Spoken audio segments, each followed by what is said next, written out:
So let's examine the use of aldols from a retrosynthetic analysis perspective. Now, I mentioned that these are important carbon-carbon bond forming reactions, and we should recognize when an aldol reaction could produce our product. So let's look at a molecule here that could have resulted from an aldol.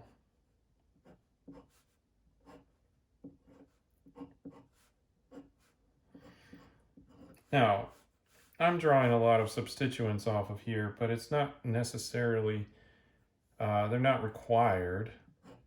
And in fact, they may slow down the reaction some.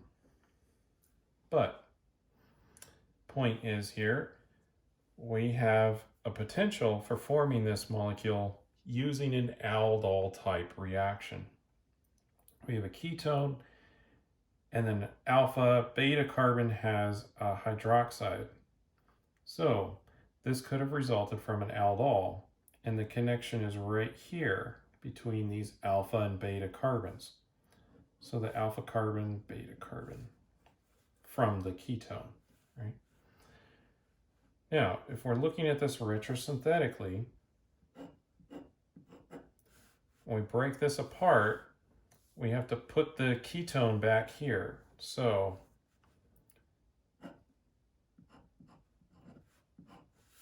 here's this piece, and that carbon right there is what will end up being the beta carbon here. And then for the other portion, we have, now there's these two substituents right here, and this is the alpha carbon. And again, it's not necessary that this has substituents on it, but it could. And in this case, we use two ketones, so this is probably not the best reaction, since it's usually better to attack an aldehyde for the better yields. But if you use a very strong base, you could probably get away with this. So it's just recognizing where those carbons end up and recognizing that, ooh, there's an alcohol right here and there's a ketone 2 carbons away.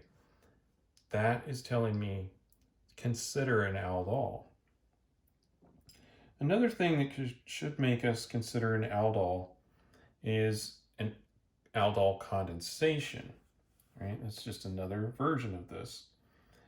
So if we want to make double bond right here,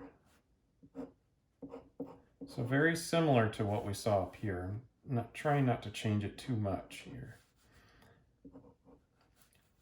We're again forming this bond right here, this double bond. I should write. Undo an aldol up there. Over here, we're going to undo an aldol condensation.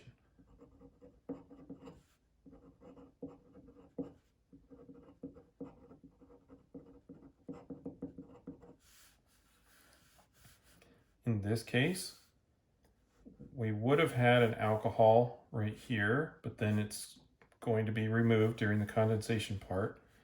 So, similar to above, we have our beta carbon right here with its substituents on it. And then we have an alpha carbon right there, and this has got, that's a continuation of the carbon chain right there. So here's the continuation of the carbon chain, alpha carbon. I'll emphasize that one by drawing it in. So we have alpha carbon right there. That's going to do the attacking. And we have to leave enough space on here. We have to leave some hydrogens here so that it can do an elimination. Whereas up here, since we crowded up that carbon, didn't have any hydrogens on there to undergo the condensation reaction, so we could stop it there. All right, let's do a couple of examples of this and just see it a little bit more in action. So, and draw up something that could have been made from, well, in this case, an aldol condensation, because we have a double bond here. And we'll put some substituents on this ring. So we're going to divide this right here across this double bond. And that's going to mean, okay, let's think about this for just a second. The carbon that we have attached to the carbonyl up here, that one's analogous to this, right? So this needs to be the alpha carbon right there. And then over here is going to be the beta carbon because of how it's aligned with the carbonyl. So alpha carbon off the carbonyl, beta carbon there. And if it helps, this is the carbon that would have an alcohol on it before we do the condensation. So we're going to need to draw this. Now this is an intramolecular reaction, so it will all be one molecule. It's going to curl up on itself. So we have our alpha carbon right there. There's our alpha carbon. And we'll put our ketone, and then we're just going to follow around the ring here. So there's a carbon there. And then there, I've got my carbon that has the two substituents on it. So I'm just going to draw those in.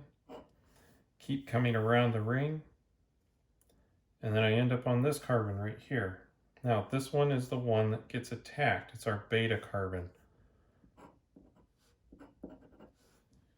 Right there. Now, our beta carbon needs to have a ketone or an aldehyde or the carbonyl on it. So stick one on. And then are there any other substituents off of it? No, so that's an aldehyde. So this carbon right here, the alpha one, will attack that ketone to form this ring. And then of course it'll have to do a dehydration, condensation, whichever you prefer. Sometimes these are a little harder to see, and it takes a little bit of time to really unpack and unfold these things.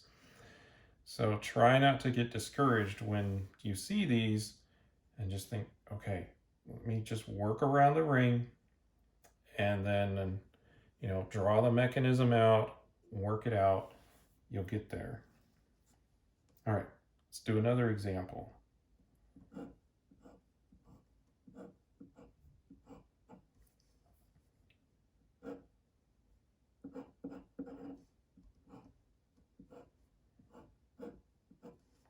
All right, here we go. It's possible to form a 5-membered ring, right? So we're not violating any rules here. So we have, let's see, this is going to be our alpha carbon right here, and we're going to divide this right across the double bond there. So alpha carbon is the one that's attached next to the ketone. Beta carbon right there on the double bond. Or if there is no double bond, the beta carbon's the one that has the alcohol on it, just like we have right up here. So either case, it's probably a little easier to recognize it as a beta carbon when it has the alcohol on, because you can already see the oxygen there. When the oxygen's not there, it might take a little bit more effort, which is probably why I'm doing more of those examples. So let's undo this. So first, I'm just going to go ahead and draw this ring because I know the reaction isn't touching that part of the molecule. Okay, and I'm going to draw this top part in. Got my ketone, it's right there. I haven't changed that part. I draw my alpha carbon, and then I draw the substituent on the alpha carbon because we're breaking the bond right here. So this carbon goes with that alpha carbon, just like that. Next, I've got to finish off this part and put the beta carbon in.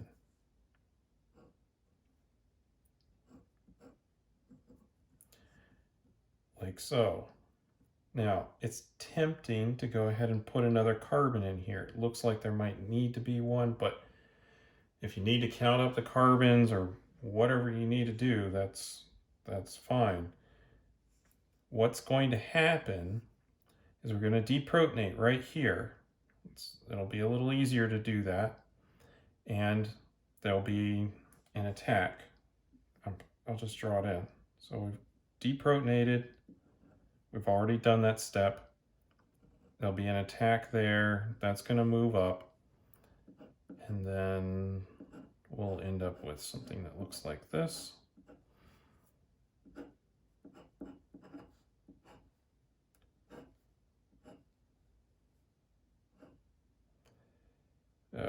Five-membered rings. They're always fun to draw. So we've got our alcohol there. Now there's a couple of steps in here. We have to protonate the carbonyl carbon and all that. So I'll draw a couple arrows in here to indicate that there's more than one step here. And then we would have to do the dehydration, which would just be adding base and heat. And then we could get to where we have the double bond right here. And the double bond will form there by deprotonating here. It's already a little bit acidic hydrogen because of the carbonyl. Also, it's going to deprotonate there to form conjugation with the carbonyl. So then we'll get back to our product that we were looking for. So that's just a little bit about retrosynthetic analysis using the Aldol reaction. And this is quite a powerful way of forming large molecules and introducing a little bit more complexity to things. So it's worth looking into.